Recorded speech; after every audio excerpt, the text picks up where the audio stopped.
en fait, les gens, ils pensent millionnaire, c'est du jour au lendemain. Genre, d'un coup, il y a écrit un M. Mais non, en Ah, fait. Je pense que le dev perso, ça a pas de valeur pour ce que ça te dit. Ça a de la valeur juste parce que ça te brainwash pour que tu crois un peu plus que c'est possible. Ça, je me rappelais d'une phrase. Dans les moments de crise, il y a des opportunités. Tu vois, la vieille phrase, là. oui. Ben moi, je m'en suis rappelé, je me dis, mais c'est sûr que c'est une opportunité, ce truc-là. Parce que là, je vais avoir tout le temps libre. C'est le moment de développer les compétences, de lancer des trucs. Mais du coup, c'est intéressant. Là, je vois que les gens, ils arrivent un petit peu. Et comme je disais, bon, t'aimes pas ce terme-là, mais c'est véridique. Axel est devenu millionnaire à 18 ans. Et ma question un peu, c'est, euh, en fait, c'était comment avant que tu sois millionnaire, tu vois? Enfin, je veux dire, quelle était ta vie quand tu étais plus jeune? C'est quoi ton enfance, Ben, etc. en fait, ah ouais, alors, ouais, tu me dis avant, c'est avant. Parce que, en fait, les gens, ils pensent millionnaire, c'est du jour au lendemain. Genre, d'un coup, il y a écrit un M. Non, en Ah, fait.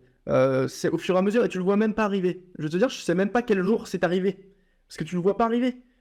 C'est au fur et à mesure, comme ça, au fur et à mesure des mois, que ça augmente, etc. Et tu le vois pas arriver. Donc, en fait, ça te fait rien de choquant. Donc, déjà, ça, voilà. Mais après, d'où je viens avant, donc là, c'est un peu plus mon histoire, mon parcours, mon petit storytelling Père Castor. Alors, bah écoute, moi, alors, bon, en gros, euh, je viens de France, tout simplement, d'une ville qui s'appelle Saint-Étienne, une ville bien pourrave quand même, qui est assez connue en France comme étant la pire ville de France. Euh, c'est très gangsta, euh, très criminel. Bon, bref, on va épargner les détails. Mais en gros, moi, ouais, moi, je suis un gamin, si tu veux, qui était un peu dans sa bulle, dans son monde, très cérébral, t'es toujours à penser un petit peu dans ma tête, euh, être intéressé par les livres, etc. Bon, comme je t'ai dit, j'avais pas beaucoup d'amis. J'étais pas très social. J'aimais pas trop me conformer aux normes, tu sais, mettre les vêtements de marque, s'habiller pour être stylé, etc. Tout ça, je trouvais ça horrible. Euh, et après, j'ai un petit peu découvert le dev perso sur YouTube. Donc, tu sais, tu tombes sur une vidéo d'un mec, motivation machin. Ensuite, tu tombes sur une vidéo un peu plus concrète sur le business. Du coup, tu vas acheter les livres, machin, etc. Le dev perso m'a servi. Je pense que le dev perso, ça n'a pas de valeur pour ce que ça te dit. Ça a de la valeur juste parce que ça te brainwash un peu plus pour que tu crois un peu plus que c'est possible. Pour moi, c'est la seule valeur du dev perso, c'est de tous les livres, Think and Grow Rich, etc. En fait, quel est l'intérêt de ces trucs-là? En vrai, les conseils concrets, on s'en fout un peu, ils disent un peu n'importe quoi. ouais. Mais ce qui est intéressant, c'est que tu t'auto-brainwash en fait. Et je pense que cette phase d'auto-brainwashing, elle est super intéressante et elle est nécessaire. Et je pense que beaucoup de gens l'ont fait. C'est voilà, tu bouffes du contenu dev perso, machin, motivation, t'y crois, etc. Et du coup, tu deviens un peu plus convaincu. Et c'est un peu ce qui va te faire passer la première étape du truc concret. Genre lancer son business, lancer le machin. Cette étape concrète qui est la plus dure finalement. Si c'est là où tout le monde bloque, c'est qu'en fait les gens ils lancent jamais rien. Ils continuent à regarder les vidéos de motivation. Pour ça, il faut savoir arrêter au bout d'un moment de regarder les vidéos de motivation et passer un petit peu à quelque chose de sérieux. Pour ça que dev perso, 6 à 12 mois, tu as fait le tour. Après, il faut s'arrêter. Sinon, c'est une drogue. C'est pas très bon. Euh, voilà. Après, écoute, vers 17 ans, j'avais commencé business de dropshipping avec le SEO, avec Romain Dropshipping Reborn. Donc j'avais acheté sa formation, je trouvais ça intéressant, etc. Mais j'ai procrastiné, je trouvais pas ma niche, ou je sais pas, je galérais, ou alors je sentais pas le truc, je sais pas. Bon, j'ai pas réussi à faire le truc. Et après, bien sûr, il y a le camarade Tougan que j'ai découvert. Il avait fait un webinaire, le truc bien putaclic, 10 000 euros en 30 jours. Ah oui, c'était le webinaire de PM. Ah, on était sur le même webinaire, tu vois. Bah écoute, ouais, bah tu vois, moi à cette époque j'avais 17 ans, non, c'était pas encore le Covid, ça c'était janvier 2020, tu vois. Et donc il y a ce webinaire, moi je me dis, bon, qu'est-ce que ça va être encore ce truc? Bon, ouais, je crois pas trop. Mais j'y vais quand même, je me cale dans mon lit comme ça, petit téléphone comme ça, et je regarde et tout, et je suis un peu ouf, je me dis, what? Et en fait, au fur et à mesure, je me dis, mais attends, tu sais, je suis comme Eh ça, oui. genre, je reste bloqué. Mais sérieux, c'est du génie, putain! Genre, je sais pas pourquoi, il y a un truc qui me dit que ce truc-là, ça marche forcément. Genre, il y a du potentiel, tu sais, comme si tu trouvais un filon d'or, une mine de diamants. Tu vois le début, tu te dis, mais j'ai juste à creuser, quoi. J'ai juste à prendre tout le fric. Je le vois, je le ressens, etc. Et j'avais ce truc qui me disait, t'as acheté la formation, là, de Dropshipping Reborn pour le SEO, etc. Tu dois continuer, sinon c'est le shiny object syndrome. Il faut pas changer, c'est pas bien. Mais je me suis dit quoi? je me dis, cette fois, je sais pas pourquoi, je le sens. Cette fois-ci, je vais céder au Object Syndrome machin. Et c'est ce que j'ai fait. Du coup, avec un pote, on a acheté la format. On a commencé ça en janvier. Après, il s'écoule 2-3 mois. C'est mars 2020. Et là, c'est le Covid. Je me rappellerai toujours. Je faisais du sport de combat avec mon frère. Et tu vois, il est 18h. Notre mère, elle vient nous chercher. Donc avec la voiture, etc. Tu sais, pour rentrer à la maison, classique. Et là, on rentre dans la voiture, tu vois, avec mon frère. Et t'as ma mère qui me dit vous avez pas école, machin, c'est confinement, il y a plus cours, machin, c'est en ligne, machin et tout. Et là, je te jure que c'est vrai. Je regarde mon frère, je dis mec, c'est peut-être la plus grosse opportunité qu'on aura. Et genre, parce que là, on va avoir du temps libre et c'est peut-être le game changer. C'est peut-être le truc qui change tout. Et moi, à ce moment-là, je me suis dit, faut saisir. Tu sais, je me rappelais d'une phrase dans les moments de crise, il y a des opportunités. Tu vois, la vieille phrase là. Et ben moi, je m'en suis rappelé, je me dis, mais c'est sûr que c'est une opportunité ce truc-là. Parce que là, je vais avoir tout le temps libre. C'est le moment de développer les compétences, de lancer des trucs. Donc, j'ai compris que c'était le moment parfait. Et là, mode samouraï, tu vois. Lever à 5 heures, bosser toute la journée. Vraiment, je faisais que ça. Donc, j'ai découvert le monde du copywriting, marketing, response marketing, etc. J'ai fait les premières ventes, waouh, incroyable, etc.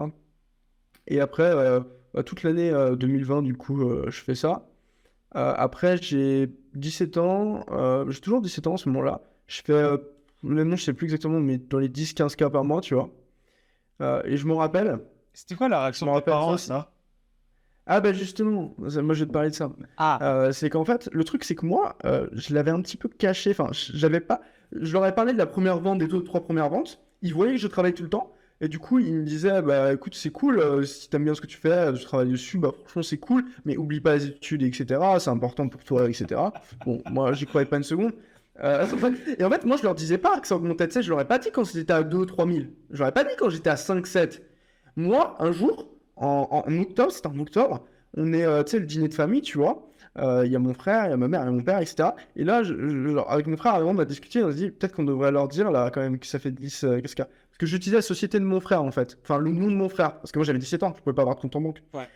Et ce que je fais, c'est qu'au repas, je suis là en mode là, il faut peut-être que je vous dise combien on a fait, il faudrait peut-être payer des impôts, je crois que ça peut être risqué si on ne paye pas là, machin. Et là, je leur dis, bon, ils me disent combien? Je leur dis 10K, ils me disent bah, 10K au total. J'en ai 10 par mois. Je te jure. Et là, et bien, je peux te dire qu'à partir de ce moment, ils m'ont laissé tranquille. Enfin, ils m'ont dit, mais c'est bon en fait. Enfin, franchement, ils m'ont dit en mode.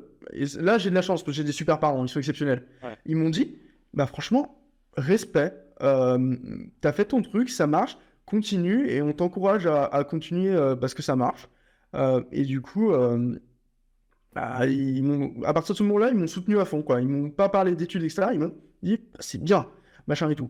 Et après, mes 18 ans, mon goal, c'était de m'expatrier. Je voulais déjà le faire parce que bon, j'avais envie de créer la société, j'avais envie de faire les choses moi-même, quoi. J'avais pas envie d'être dépendant de mon frère toute ma vie, quoi. Et vient ce moment-là, donc j'ai 18 ans, je réserve le billet d'avion. Je me rappelle, c'était 13 jours après mon anniversaire. Ok. Euh, et le jour avant de partir, je suis là, dans mon lit, tu vois. Je regarde le plafond. Je me dis, putain, à la fois, je me dis, qu'est-ce que t'es en train de foutre, mec, t'as un malade mental. Parce que j'allais quand même partir assez loin, tout seul. Et honnêtement, moi, je savais pas faire de la bouffe. Gérer un appart, aucune idée. Comment on trouve un appart, j'en sais rien. Comment on crée une société, je sais même pas. Vraiment, je savais rien faire. J'étais juste un débile qui était sur son ordinateur à faire de l'argent. C'est tout ce que je savais faire. Mais tu vois, j'avais un mélange d'excitation parce que je me disais, putain, peut-être que c'est la décision qui change tout. Parce que j'avais compris le fait qu'une décision peut t'amener à plein d'autres opportunités et plein d'autres décisions.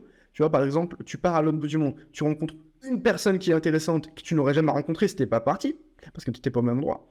Si tu rencontres cette personne-là, vous faites un projet ensemble qui vous fait exploser quelque part, machin et tout. Après, tu vas dans un autre endroit où tu rencontres une autre personne qui fait machin et tu as des amis là-bas et tout. Et en fait, à partir d'une décision, il peut se passer des trucs de fou. Donc j'avais ce mélange de peur et d'excitation, tu vois, j'étais là dans mon lit à regarder, etc.